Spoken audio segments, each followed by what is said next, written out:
శ్రీ గురుభ్యో నమ. హరి ఓం. మాణిక్యాంబా సమేత భీమేశ్వరాయ నమ. మరి మనం ఈ భీమఖండంలో గల 108 లింగాల్లో భాగంగా నక్షత్ర దేవాలయాలన్నీ కూడా ఒక్కొక్క పాదానికి ఒక్కొక్కటి చొప్పున మొత్తం 108 శివాలయాలు అయితే మన ఛానల్లో మనం ఇప్పటిదాకా పోస్ట్ చేయడం అయితే జరుగుతోందండి. మరి ఎవరి నక్షత్ర పాదం వాళ్ళు చక్కగా చూసి దర్శనం చేసి తరిస్తారు అని చెప్పి ఇటువంటి మహత్తరమైన కార్యక్రమాన్ని అయితే మనం సంకల్పం చేసి వాటిల్లో భాగంగా అనేకమైనటువంటి దేవాలయాలు ఇప్పటికే నేనైతే చూపించడం జరిగింది. మరి ఈ నక్షత్రం ఏమిటి అంటే అండి, ధనిష్ఠ నక్షత్రం 4వ పాదం. ఇక్కడ స్వామివారు పార్వతీ సోమేశ్వర స్వామివారు. మరి ఇది ఎక్కడుంది ఏమిటి అనేది ఎలా వెళ్ళాలి అనేది ఇప్పుడు మనమైతే తెలుసుకుందామండి. ఈ ఊరు పేరు కుందూరు. కుందూరు ఎలా వెళ్ళాలి అంటే అండి, గంగవరానికి ముందుగా వస్తుంది. ద్రాక్షారం నుంచి కోటిపల్లి వెళ్ళేటువంటి దారిలో కుందూరు అనేటువంటి గ్రామం అయితే వెంకటాయపాలెం దాటిన తర్వాత మనకి ఈ కుందూరు గ్రామం అయితే వస్తుందండి. ఈ కుందూరు సెంటర్లో దిగి కొంచెం బాగా లోపలికి వెళ్ళినట్లయితే మనకి ఎడమ చేతి భాగంలో అయితే కొంచెం లోపలికి వెళితే ఈ యొక్క స్వామివారి దేవాలయం అయితే మనకు కనిపిస్తుంది. లేదా ఎవరినైనా శివాలయం అంటే ఎవరైనా చెప్తారు, ఎందుకంటే కొంచెం పల్లెటూరు కాబట్టి శివాలయం ఒక్కొక్కటే ఉంది ఈ ఊళ్ళో, అందువల్ల చూసి దర్శనం చేసుకోవచ్చు. మరి ఈ కుందూరు గ్రామంలో వెళ్ళడం అయితే చాలా సులువేనండి. కొంచెం లోపలికైతే నడవలసి వస్తుంది. అదే బండి ఉన్నట్లయితే మనం చాలా ఈజీగా అయితే వెళ్ళిపోవచ్చు, సులభంగా వెళ్ళిపోవచ్చు మనం.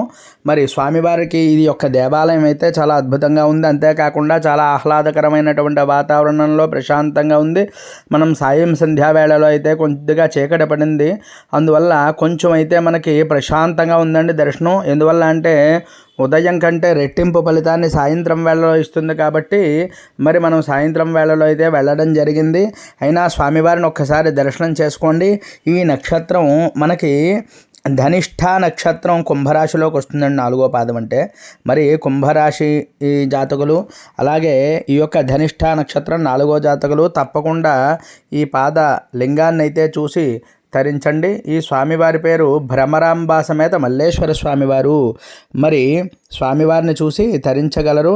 అలాగే అవకాశం లేని వారైతే మన వీడియోలో చూడండి. అవకాశం ఉన్న వాళ్ళైతే తప్పకుండా వెళ్ళైతే దర్శనం చేసుకోండి.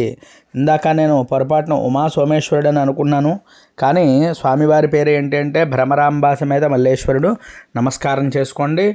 మరి ఈ యొక్క ఊరు వెళ్ళడం అయితే చాలా సులువండి. ఇలాంటి దర్శనాలు చేసుకోవాలి మనం. ఎందువల్ల అంటే కార్తీక మాసంలో కానీ విడిగా ఎప్పుడైనా సరే మనం ఇటువంటి దర్శనాలు చేసుకోవడం వల్ల మన జాతకంలో ఉండేటువంటి సమస్యలు బాధలు అన్నీ తొలగిపోయి ఆ యొక్క దేవత నక్షత్ర దేవత యొక్క అనుగ్రహం అయితే మనకు కలుగుతుందండి. మరి అటువంటి లింగం చాలా అద్భుతమైనటువంటివి మన భీమఖండంలో తప్ప ఇంకా ఎక్కడా ప్రపంచంలో ఎక్కడా కూడా లేవు నాకు తెలుసుండి. అంత అద్భుతమైనటువంటి దేవాలయాలండి. మరి మన ఛానల్ ఎవరైనా సబ్స్క్రైబ్ చేయకపోతే సబ్స్క్రైబ్ చేయండి. మీరు చేసినా సరే ఎవరి చేతైనా చేయిస్తూ ఉండండి.